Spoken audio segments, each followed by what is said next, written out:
ഞാനൊക്കെ പഠിക്കുമ്പോൾ ആര് സ്കൂളിൽ പഠിക്കുമ്പോഴും കേട്ടിരുന്ന മനോഹരമായൊരു ഗാനമാണ് വന്ദേ മാതരം. അതുപോലെ ജനഗണമന ദേശീയ ഗാനം എന്നുള്ള നിലയിൽ എല്ലാ സ്കൂളുകളിലും പാടിയിരുന്നു. എൻ്റെ സ്കൂളിൽ ഞാൻ ലീഡറായിരുന്നത് കൊണ്ട്, ഈ മോണിറ്ററൊക്കെ ആയിരുന്നത് കൊണ്ട് ഞാൻ പ്രതിജ്ഞ ചൊല്ലിക്കൊടുക്കുന്നത് ഞാനായിരുന്നു. പലപ്പോഴും ജനഗണമന പാടിക്കൊടുക്കുന്നത് ഞാനായിരുന്നു. അപ്പോൾ ജനഗണമന വളരെ പ്രധാനപ്പെട്ട സ്കൂൾ അസംബ്ലികളിൽ അന്ന് നിർബന്ധമായിരുന്നു. അതുകൊണ്ട് തന്നെ ആ പാട്ടൊക്കെ കാണാതെ നമുക്ക് ഇപ്പോഴും അറിയാം. എന്നാൽ ആ കാലഘട്ടത്തിൽ ഇറങ്ങിയ മറ്റൊരു വളരെ പ്രധാനപ്പെട്ട ജനഗണമന എഴുതിയത് രവീന്ദ്രനാഥ് ടാഗോറാണ്. മറ്റൊരു പ്രധാനപ്പെട്ട ഗാനമാണ് വന്ദേ മാതരം. അത് സ്വാതന്ത്ര്യ സമരമായി ബന്ധപ്പെട്ടത് ബങ്കിം ചന്ദ്ര ചാറ്റർജി, ഇതെല്ലാം ബംഗാളികളാണ് എഴുതിയിട്ടുള്ളത്. ബങ്കിം ചന്ദ്ര ചാറ്റർജി എഴുതിയിട്ടുള്ള വന്ദേ മാതരം മനോഹരമാണ് ആ പാട്ട്. പക്ഷെ അതിനകത്ത് ചെറിയ പ്രശ്നമുണ്ട്, അത് നമ്മൾ ചർച്ച ചെയ്യണം. ഇപ്പോൾ ഇത് ചർച്ച ചെയ്യുന്ന കാര്യം, ബംഗാളിൽ ഇത് കേന്ദ്ര ഗവൺമെൻറ് വന്ദേ മാതരം ഒരു നിർബന്ധം പോലെയാക്കി. ഇപ്പോൾ എല്ലാ ഗവർണറുടെ എല്ലാ പരിപാടികൾക്കും വന്ദേ മാതരം ഫുൾ പാടുന്നുണ്ട്. ഇവിടെ തന്നെ വന്ദേ മാതരം ഈ ക്യാബിനറ്റ് പുതിയ മന്ത്രിസഭ വി.ഡി. സതീശൻ മന്ത്രിസഭ വന്നപ്പോൾ അതിനകത്ത് ഫുൾ പാടി എന്ന് പറഞ്ഞ് മുഹമ്മദ് റിയാസൊക്കെ ബഹളം ഉണ്ടാക്കിയിട്ടുണ്ട്. അത് അപ്പോൾ ബഹളം ഉണ്ടാക്കിയപ്പോൾ അനുപാലന ചോദിച്ചാൽ അതെന്താ വന്ദേ മാതരം പാടിക്കൂടെ എന്നൊക്കെ ചോദിച്ച് കിടക്കുന്നുണ്ട്. ഇപ്പോൾ പശ്ചിമ ബംഗാളിൽ വളരെ കൃത്യമായി മദ്രസകളിൽ ഉൾപ്പെടെ വന്ദേ മാതരം പാടണം എന്നൊരു ചർച്ച വന്നിട്ടുണ്ട്, ഒരു ഉത്തരവും വന്നിട്ടുണ്ട്. എന്താണ് വന്ദേ മാതരത്തിലെ പ്രശ്നം? പല ആളുകളും നമ്മളോട് വിളിച്ചു പറയുന്നത് എന്താണ് ഈ വന്ദേ മാതരത്തിലെ പ്രശ്നം, അത് അറിഞ്ഞിരിക്കണം. എന്തുകൊണ്ട് മറ്റ് റിലീജിയനിൽപ്പെട്ടവർ അതിനെതിരെ ഒരു ശബ്ദം ഉയർത്തുന്നു? സുജലാം ശുഫലാം, നല്ല പാട്ടാണ്, നല്ല ജലം നല്ല ഫലം എന്നൊക്കെ പറയുന്നത് നല്ല പ്രകൃതിയാണ്.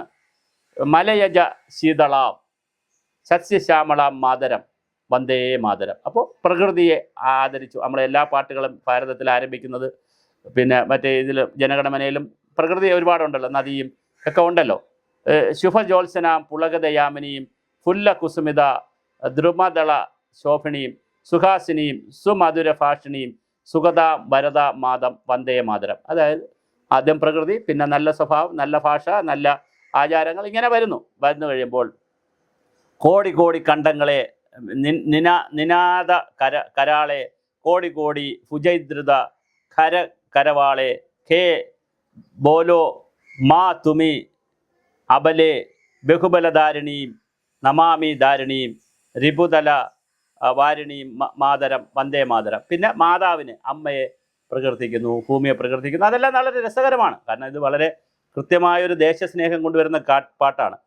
തുമി വിദ്യ, തുമി ധർമ്മ, തുമി ഹൃദയ, തുമി മർമ്മ, ത്വം ഹി പ്രാണ ശരീരെ. അപ്പോൾ പിന്നെ ധർമ്മത്തെക്കുറിച്ച്, മർമ്മത്തെക്കുറിച്ച്, പ്രാണനെക്കുറിച്ച്, ശരീരത്തെക്കുറിച്ച്, ബാഹുദേ തുമി മാ ശക്തി, ഇവയെല്ലാം ശക്തിപ്പെടുത്തുന്ന കാര്യങ്ങൾ.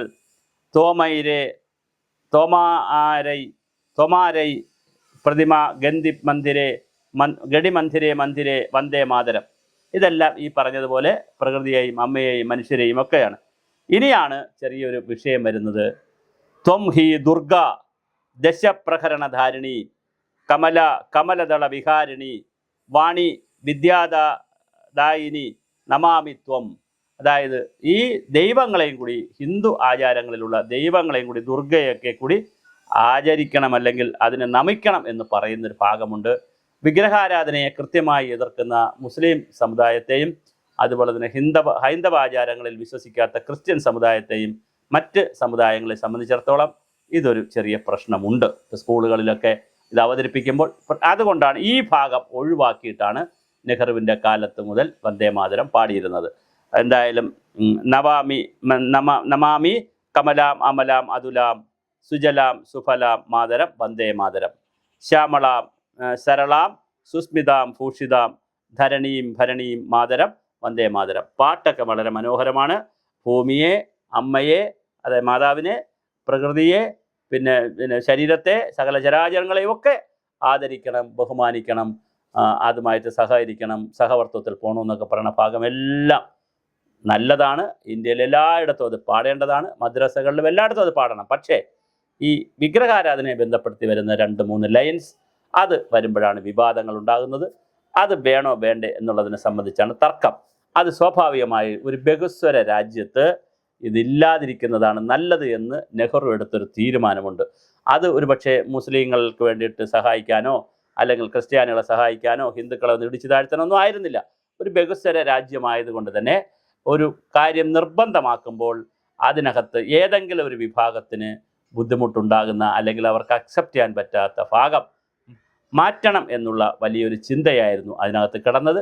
ആ ചിന്ത നമുക്ക് തെറ്റെന്ന് പറയാൻ കഴിയില്ല. പക്ഷേ ഇപ്പോൾ വന്ദേ മാതരം നിർബന്ധമാക്കിയതിൽ കുഴപ്പമില്ല. പക്ഷേ ഈ വരികൾ കൂടി നിർബന്ധമാക്കുമ്പോഴാണ് വിവാദമാകുന്നത്. അതെന്ത് വേണം എന്നുള്ളത് വലിയ ബഹുജന ചർച്ച നടക്കേണ്ടതുണ്ട്. അതിനെ കേവല ജാതിമത ചിന്തകളുടെയും വർഗീയതയുടെയും പേരിൽ മുതലെടുക്കാൻ ഒരാളെയും അനുവദിച്ചുകൂടാ. ഹിന്ദുത്വ വർഗീയവാദികളും ഇത് പൊക്കിപ്പിടിച്ച് ഇതെല്ലാവരും പാടിയേ പറ്റുള്ളൂ നിർബന്ധം പിടിക്കരുത്. മുസ്ലിം വർഗീയവാദികളും ഞങ്ങളിത് പാടില്ല അല്ലെങ്കിൽ ഇതല്ല എന്ന് പറഞ്ഞ് കംപ്ലീറ്റ് വന്ദേ മാതരത്തെ തള്ളിക്കളയുന്ന രീതിയിലേക്ക് പോകരുത്. വളരെ കൃത്യമായൊരു സമവായം ഒരു സംവാദം ഭാരതത്തിൽ നടക്കേണ്ട ഒരു വിഷയമാണ്. വന്ദേ മാതരം കൃത്യമായൊരു ദേശസ്നേഹ ഗാനം തന്നെയാണ്, ഒരു തർക്കമില്ല. അത് ദേശീയ ഗാനം തന്നെയാണ്. മറ്റേ ദേശീയ ഗാനവും ദേശീയ ഗീതവും എന്നൊക്കെ പറയുന്നു.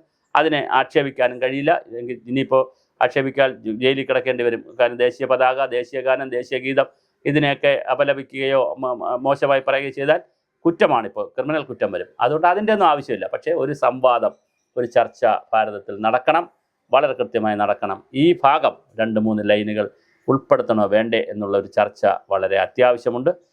അല്ലാതെ ഒരു ഏകപക്ഷീയമായി വരുമ്പോഴാണ് പലപ്പോഴും ഇതിനകത്തൊരു തർക്കം നടക്കുന്നത്. ഇപ്പോൾ തന്നെ അവിടെ ബംഗാളിൽ മദ്രസയിൽ നിർബന്ധമാക്കിയപ്പോൾ എത്ര പേർ ഇത് പാടും? അല്ലെങ്കിൽ തന്നെയും അവർ വിശ്വസിക്കാത്തൊരു വിശ്വാസ പ്രമാണങ്ങളെ അവർ വിശ്വസിക്കാത്ത മാത്രമല്ല അവർക്ക് അവർക്കൊരു എതിർപ്പുണ്ട്. എതിർപ്പെന്ന് പറഞ്ഞാൽ വിഗ്രഹാരാധന അവർ എതിർക്കുകയാണ്. അങ്ങനെ അവർക്ക് എതിർപ്പുള്ള, അവർക്ക് താല്പര്യമില്ലാത്ത ഒരു വിഷയത്തെ കൂടി അടിച്ചേൽപ്പിക്കുന്ന രീതി ഒരിക്കലും ശരിയല്ല. അത് ജനാധിപത്യപരമല്ല. അതുകൊണ്ട് തന്നെ വന്ദേ മാതരത്തിൻ്റെ എല്ലാ ഭാഗത്തെ സംബന്ധിച്ചും കൃത്യമായ സാമൂഹ്യ സംവാദം നടക്കട്ടെ, അതിൽ നിന്ന് പുതിയവ ഉണ്ടാകട്ടെ. അല്ലാതിരിക്കുമ്പോൾ സംഭവിക്കുന്നത് ഇതിനിടയിൽ കൂടി ആടുകളെ തമ്മിലിടിപ്പിച്ച് ചോര കുടിക്കാൻ നടക്കുന്ന ചെന്നായ്ക്കളുടെ ആളുകൾ ഇതിൽ മീഡിയകളുടെ രൂപത്തിലായാലും എന്ത് രൂപത്തിലായാലും ഇതിൻ്റെ ഇടയിൽ കൂടി കയറി ഓടും. അതിന് ഭാരതം അനുവദിക്കരുത്. കാരണം ഭാരതം ബഹുസ്വരതയുടെ നാടാണ്. നാനാത്വത്തിൽ ഏകത്വമാണ് ഭാരതത്തിൻ്റെ ശക്തി.